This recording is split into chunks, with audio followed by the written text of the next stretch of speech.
नमस्कार किसान भाइयों, आप सभी का स्वागत है आप ही के अपने यूट्यूब चैनल टी फार्मिंग में। कपास की उन्नत खेती। किसान भाइयों, कपास की बहुत से किसान खेती करते हैं।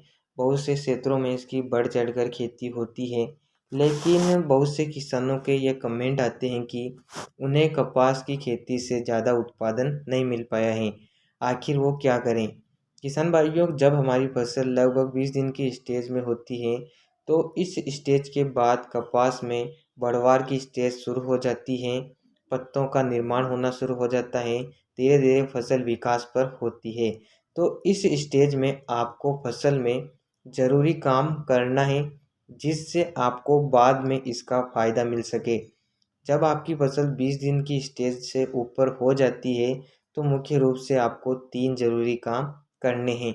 अगर ये 3 काम आप कर लेते हैं, तो इससे फसल का विकास अच्छी तरह से होता है, बढ़वार अच्छी तरह से होती है और बिना किसी दवाइयों के प्रयोग के आप अच्छा उत्पादन अपनी फसल से ले सकते हैं। इस वीडियो में आपको पूरी जानकारी देने वाला हूँ। वीडियो को आपको पूरा देखना है। आपसे रिक्वेस्ट रहेगी, यदि आप हमारे यूट्यूब चैनल पर पहली बार आएँ, नीचे दिए हुए लाल अक्षरों में सब्सक्राइब के बटन पर क्लिक कर पास में जो घंटी है उसे दबा लें। खेती-बाड़ी से जुड़ी हुई वीडियो आपको हमेशा हमारे चैनल के माध्यम से मिलते रहेंगे। किसान भाइयों, बहुत से किसान हैं जिन्होंने कपास की बुवाई कर दी होगी। हमारे क्षेत्र में जैसा कि हमारे इधर कपास की बुवाई किसान नहीं करते हैं, तो हमें उसके बारे में ज़्यादा पता नहीं है। आपके क्षेत्र में अगर कपास की बुवाई या आपने कपास को लगा दिया है, आपकी फसल 20 दिन की हो चुकी है, तो उसके बाद आपको पहला काम करना है खरपतवार नियंत्रण। किसान भाइयों, खरपतवार उपज को लगभग 15 से 20% तक कम कर देते हैं, क्योंकि ये अनावश्यक ही पोषक तत्व मृदा से ग्रहण करते हैं, जिससे पौधे को जरूरी पोषक तत्व नहीं मिल पाते हैं।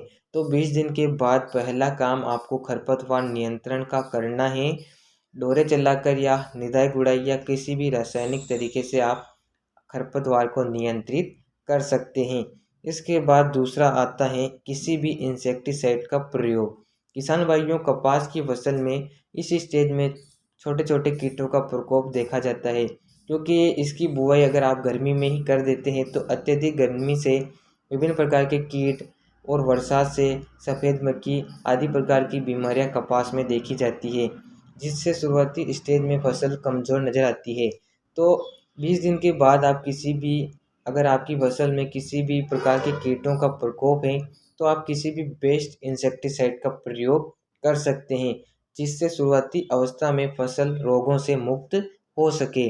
इसके बाद तीसरा काम आता है NPK 19-19-19 का प्रयोग। किसान भाइयों, NPK 19-19-19 एक वाटर सोल्यूबल खाद है, जिसमें मुख्य रूप से नाइट्रोजन, फास्फोरस और पोटास तीनों तत्व मौजूद होते हैं। तो इसका स्प्रे आपको 150 लीटर पानी के साथ करना है। काफ़ी अच्छा रिजल्ट इसका मिलता है। यह फसल की बढ़वार अच्छी तरह से करता है, ग्रोथ बढ़ाता है और फसल एकदम से कलर में नज़र आती है, क्योंकि इसमें तीनों पोषक तत्व पत्तियों के माध्यम से फसल को डायरेक्टली मिल जाते हैं। तो ये फल फूलों को भी बढ़ाने का काम करता है। तो आपको NPK 19-19-19 का प्रयोग शुरुआती स्टेज में करना है। बात की जाए इसकी मात्रा की, तो 1 किलोग्राम प्रति एकड़ की दर से भी आप इसका प्रयोग कर सकते हैं। तो ये 3 काम आपको करना है। उसके बाद आप अपनी कपास की फसल में गजब का परिवर्तन देखेंगे। फसल बढ़वार पर रहेगी, कलर में नज़र आएगी और उसमें जल्द से जल्द फल फूल आएंगे और उसकी लंबाई अधिक होगी। तो ये 3 काम आप कर लेते हैं, तो आप निश्चित ही कपास से अच्छा उत्पादन ले सकते हैं। उम्मीद करता हूँ जानकारी आपको पसंद आई होगी। पसंद आए तो वीडियो लाइक शेयर करें। मिलते हैं नए